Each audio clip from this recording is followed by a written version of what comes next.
अस्सलाम वालेकुम नादरीन, आप यूट्यूब चैनल देख रहे हैं। मैं इमरान खान हूँ। पाकिस्तान में ईद का दूसरा दिन है। कुछ बड़ी खबरें नहीं हैं पाकिस्तान से, लेकिन लोगों को इसी बात पे तशवीश है कि उनका सबसे मकबूल लीडर वो अभी भी जेल में है और इमरान खान साहब की मुलाकातें बंद हैं, उन्हें कैद तन्हाई में रखा गया। ये बहुत बड़ी तकलीफ़ है। मैंने एक ईद ISI की हिरासत में कैद तन्हाई में गुजारी थी।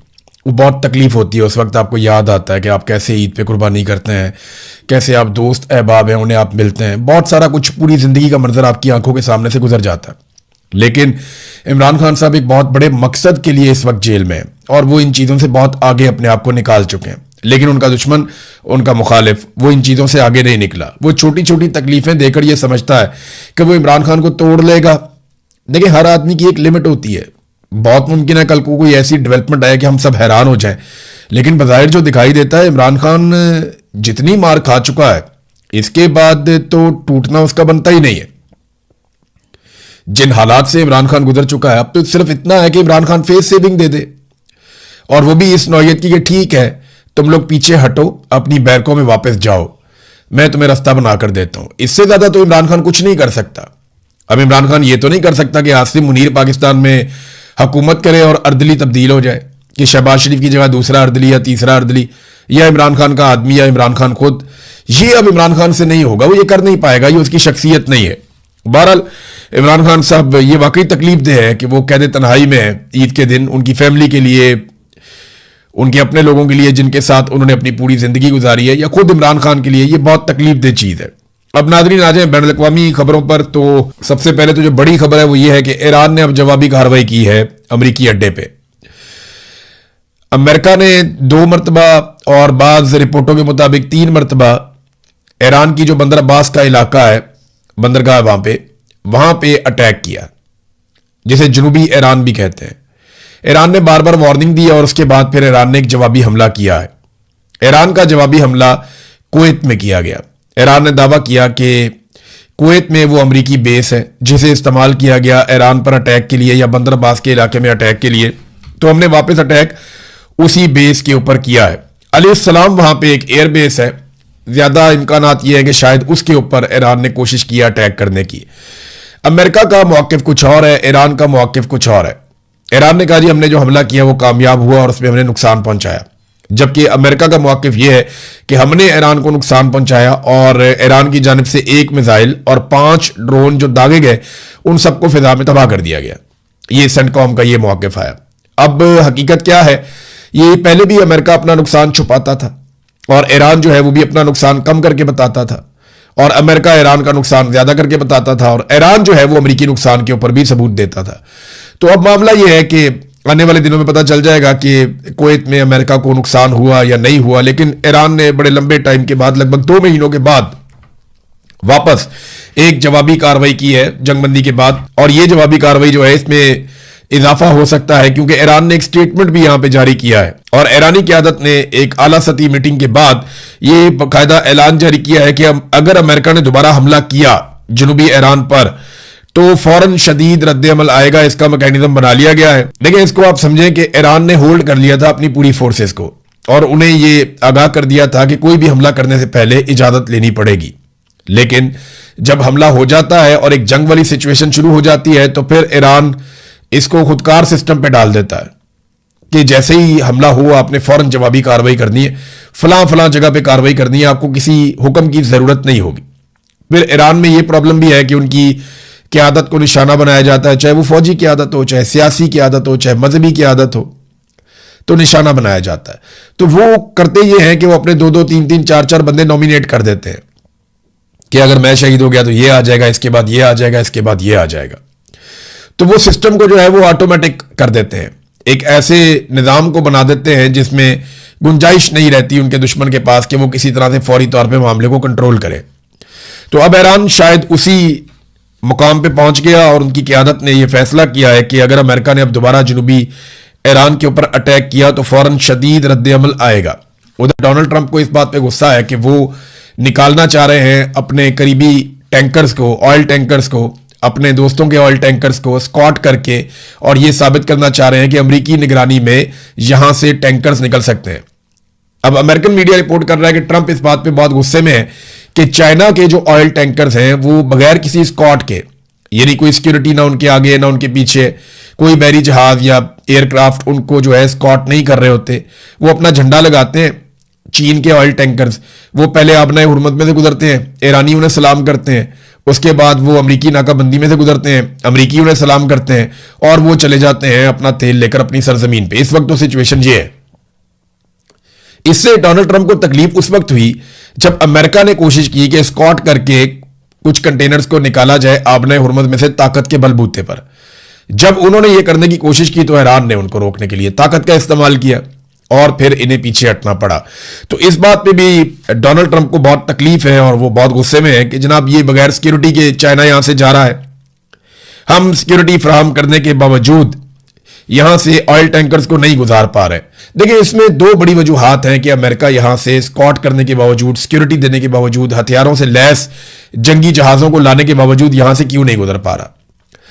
वजह यह है कि ये आबना हुरमज स्ट्रेटेजिकली ऐसे मुकाम पर बनी हुई है कि यहां से जो मकामी लोग हैं उनकी मर्जी के बगैर गुजरना मुश्किल है, क्योंकि ये बहुत पतली हो जाती है इस जगह पे आके। एक तरफ ओमान है, एक तरफ ईरान है, और ईरान ने अपनी फौज और अपनी कुव्वत वहां पे इकट्ठी की हुई है, चाहे वो नेवी है, चाहे वो थोड़ी बहुत उनकी एयरफोर्स है या उनके मिसाइल और ड्रोन्स हैं, वो उसकी निगरानी करते हैं। फिर समंदर में ईरान के पास कुछ ऐसे हथियार है जिनका तोड़ भी नहीं है। फिर उसने बारूदी सुरंगें भी बिछा दी हैं पानी के अंदर, उसका सिर्फ ईरान को पता है कि वो कहां पे हैं या नहीं। तो ये जो आबना हुरमज जो पहले ही बहुत बारीक है, उसको और बारीक कर दिया वहां पे जगह जगह पे ईरान ने बारूदी सुरंगें पानी के अंदर बिछाने के बाद। तो अब एक बिल्कुल पतली सी एक राहदारी है जहां से गुजरना होता है बहरी जहाजों ने, जो ईरान ने रास्ता दिया हुआ है। अब वहां आप बड़े आराम से फायरिंग कर सकते हैं, शेलिंग कर सकते हैं, इवन मार्टर फायर कर सकते हैं। तो अमेरिका के लिए बहुत मुश्किल है कि ऐसे टैंकर्स को वहां से लेकर चले जाएं जिनके अंदर तेल भरा हुआ है, क्योंकि वो तो पहले ही खतरे में होते हैं और ईरान वहां पे हथियार लेकर बैठा हुआ है। तो नंबर एक, जो स्ट्रेटेजिकली जिस जगह पे ये आबना हुरमुज है, ये ईरान के लिए एक ऐसा पॉइंट है जहां पे उसकी बालादस्ती है, और अमेरिका के लिए एक ऐसा पॉइंट है जहां पे वो वीक है। दूसरा, अमेरिका जो और अमेरिकन फौजी जो है वो हजारों मील दूर से आए हुए हैं, जबकि ईरानी फौजी यहीं पे रहने वाले हैं, मकामी है। उन्हें हथियारों की सप्लाई भी बड़े आराम से हो जाती है, उन्हें नए फौजी भी बड़े आराम से मिल जाते हैं, उन्होंने पीछे बहुत दूर जाना भी नहीं है, उन्हें रेस्क्यू भी बड़े आराम से किया जा सकता है, उनके अस्पताल भी करीब है। तो बहुत सारी चीजें जिनमें ईरान को एज हासिल है, अमेरिका को नहीं है।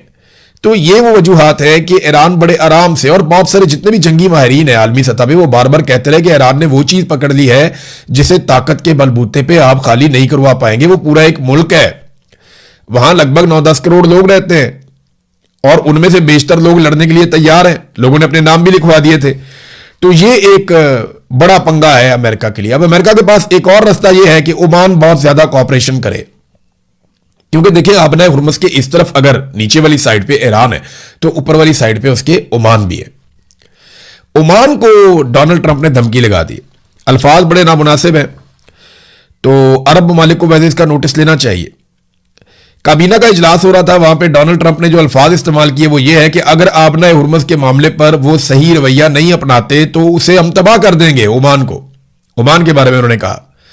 हालांकि ओमान अमेरिका का इत्तहादी है, लेकिन ओमान ने अकलमंदी ये की कि उसने बगैर मंतक के लड़ी जाने वाली इस लड़ाई का हिस्सा बनना जरूरी नहीं समझा। उसको लगा ये गैर जरूरी लड़ाई है, वो इसका हिस्सा नहीं बना, और उसने अमेरिका को वो फैसिलिटीज नहीं दी जो कुछ और ममालिक ने दे दी। उन्होंने उसके नताइज भी भुगते। तो ओमान क्योंकि बहुत करीब है ईरान के, उसे बहुत नुकसान हो सकता था, तो उसने अपने आप को बचाया इस सारी गैर जरूरी लड़ाई से। अब अमेरिका को गुस्सा आ रहा है कि ये हमारे लिए क्यों नहीं लड़ता, या ये हमारे लिए कुर्बानी क्यों नहीं दे रहा, या ये हमें सपोर्ट क्यों नहीं कर रहा। ओमान जो है वो सुलह के अंदर किरदार अदा करने को तैयार है, लड़ाई के अंदर किरदार अदा करने को तैयार नहीं है। अमेरिका ये चाहता है कि ओमान अब फैसिलिटेट करे और वो ये कहे अमेरिका को कि जनाब ये वाली आपने हुरमुज का हिस्सा मेरा है, आप आए और आकर इसको खुलवाएं, और वहां पे अमेरिकी फौजें इकट्ठी करें। तो आमने सामने फिर ईरान और अमेरिका के फौजी आ जाते हैं। लेकिन ओमान इस लड़ाई से लगातार गुरेज करता चला आ रहा है, वो इससे बचना चाहता है, जबकि अमेरिका यह समझता है कि ओमान को हमारा साथ देना चाहिए। अरब ममालिक के लिए यहां पे एक चीज सीखने के लिए कि जब भी आप कभी अमेरिकी मफाद के सामने आ जाएंगे ना, तो अमेरिकन बहुत गुस्से में आ जाएंगे। डोनाल्ड ट्रंप ने जैसे धमकी लगाई कल को, यह धमकी वो सऊदी अरब को लगा सकता है, ये धमकी वो किसी और मुल्क को लगा सकता है, जैसे कि अभी बहुत ज्यादा दबाव बढ़ता चला जा रहा है सऊदी अरब के ऊपर कि वो अब्राहम अकॉर्ड में शमूलियत इख्तियार करे। देखिए, यूएई और बहरीन के बाद अब ट्रंप की नजरें पूरी तरह सऊदी अरब और कतर के ऊपर है। कतर ऑफिशियली तो तस्लीम नहीं करता इसराइल को, लेकिन उसमें लचक बहुत ज्यादा है। कतर के लिए उतना मसला नहीं होगा। सऊदी अरब ये चाहता है कि वो अगर इसराइल को कभी तस्लीम करे तो वो आखिरी मुल्क हो जो इसराइल को तस्लीम करे, मगर उन पर दबाव है और दबाव बहुत ज्यादा उन पर कि वो इसराइल को तस्लीम कर दें। वो आखिरी मुल्क बनना चाहते हैं। अब देखिए, अगर वो पहले तस्लीम कर देंगे तो उनकी जो कायदाना हैसियत है उसे नुकसान पहुंच जाएगा। अब वो जानते हैं कि उनके पास दो रास्ते हैं, या तो वो अमेरिका की बात माने, अमेरिका को खुश रखें, अमेरिका की सारी बातें मानने के बाद एंड में अमेरिका ने फिर आपको ये कहना है कि आप अब्राहम अकॉर्ड के ऊपर दस्तखत करें और इसराइल को तस्लीम करें। दूसरा रास्ता यह है कि अपना कोई इलाकाई इत्तेहाद कायम कर लें, और इसका माहौल वैसे बना हुआ है। आप देखें ना कि अमेरिका बहुत दूर से आया, हजारों मील दूर से, और अमेरिका और यूरोप पहले जैसे इत्तेहादी रहे नहीं, और मिडिल ईस्ट जो है वो सेंटर में है। मिडिल ईस्ट से ऊपर की तरफ आप जाएं तो पूरा का पूरा यूरोप है, जिससे मिडिल ईस्ट के अच्छे ताल्लुकात हैं अरब ममालिक के, खासतौर पर सऊदी अरब के। इसके एक तरफ तुर्की है, तुर्की से नीचे आ जाए ईरान है, ईरान के साथ पाकिस्तान है, आगे चाइना है, इंडिया के साथ भी इनके अरब ममालिक के अच्छे ताल्लुकात हैं, ईरान से ऊपर रशिया है। तो ये रीजन के अंदर इतने ताकतवर ममालिक, अगर यहां पे एक इत्तेहाद बन जाता है तो मिडिल ईस्ट अपने आप को बहुत महफूज महसूस करेगा। और अफ्रीकी ममालिक जो है वो अमली तौर पर इस वक्त अमेरिका से ज्यादा चाइना के मरहूने मिन्नत है। उसकी वजह यह है कि चाइना उनकी इकोनॉमी में एक रोल प्ले करता है, अमेरिका उतना बड़ा रोल प्ले नहीं करता। माजी में बहुत बड़ा रोल प्ले करता था यूरोप, और फिर अमेरिका का भी बड़ा इन्फ्लुएंस बन गया था। लेकिन इस वक्त जो सबसे बड़ा रोल प्ले कर रहा है अफ्रीकी ममालिक की इकोनॉमी के अंदर, जो सबसे ज्यादा इन्फ्लुएंस है जिसका, वो चाइना का है। चाइना ने सबको पैसा दिया हुआ है और वो अमेरिका से ज्यादा मुतहर्रिक है। अब सऊदी अरब के बाद दो रास्ते हैं, या तो वो एक मुकामी इत्तेहाद कायम करें, या वो अमेरिका को खुश करते करते करते करते उस लेवल तक पहुंच जाएं जहां पे उन्हें अमेरिका की हर बात माननी पड़ेगी। नाज़रीन, इसराइल ऐसा लगता है कि वो जंगबंदी से ज्यादा खुश नहीं है। वो लड़ाई को लगातार भड़काने की कोशिश कर रहे हैं। लबनान पर उन्होंने खौफनाक हमले किए हैं। रोजाना की बुनियाद पर दर्जनों शहरी लबनान में शहीद हो रहे हैं, और बड़ी खौफनाक बमबारी इसराइल इस वक्त भी लबनान के ऊपर कर रहा है। और इस बमबारी के नतीजे में ईरान के अंदर भी फ्रस्ट्रेशन बढ़ती चली जा रही है। दूसरी जानब एक और खबर आई है, उनको आप इसके साथ जोड़ेंगे ना तो अमेरिका पे आपको महसूस होगा दबाव बढ़ रहा है। दबाव ईरान पे भी बढ़ रहा है। ईरान पे इसलिए बढ़ रहा है कि ईरान के अंदर हालात खराब हो रहे हैं, मुश्किलात पैदा हो रही हैं, उनकी इकोनॉमी की मुश्किलात पैदा हो रही हैं। मुआहदा ईरान को भी चाहिए, लेकिन ईरानियों की जो है ना पसली बड़ी मोटी है। ईरानी इतने आराम से मुआहदा, यानी इस तरह का मुआहदा नहीं करेंगे जिसको सरेंडर कहा जा सके। हाँ, ईरान कुछ ना कुछ फेस सेविंग जरूर डोनाल्ड ट्रंप को दे देंगे, लेकिन वो अपने लिए कुछ ऐसा हासिल जरूर करेंगे जिससे उनकी कौम का फायदा हो जाए, या ये तासुर ना बने कि वो जंग हार गए हैं। वो तारीख में भी जंग नहीं हारना चाहते, क्योंकि तारीख ईरान की बड़ी शानदार रही है माजी में भी।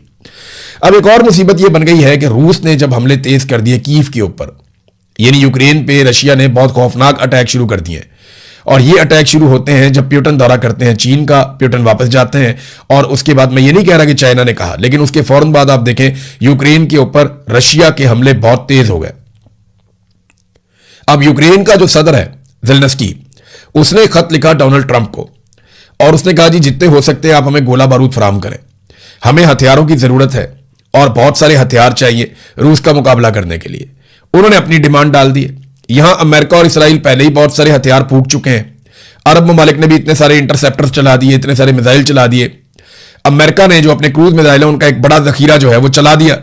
अब दोबारा अमेरिका ने ऑर्डर दिए हैं हथियार बनाने वाली कंपनीज को कि अमेरिका के हथियार पूरे किए जाएं। तो अमेरिकन तो अपने हथियार पूरे करना चाह रहे हैं जितने उन्होंने चला दिए ईरान के खिलाफ। अब वो किस तरीके से रशिया के खिलाफ चलाने के लिए यूक्रेन को हथियार देंगे। और देखें, इस वक्त हथियार देने का मतलब यह है कि आप एक मरतबा फिर रूस को नाराज करने जा रहे हैं। तो ये बड़ी अजीबोगरीब सिचुएशन इस वक्त दुनिया की बन गई है। हम इस पर नजर रखेंगे। ईद का दिन है, खबरें बहुत ज्यादा नहीं है अब तक के लिए। इतना ही। अपना ख्याल रखिएगा, अपने इस चैनल का भी। अल्लाह हाफिज।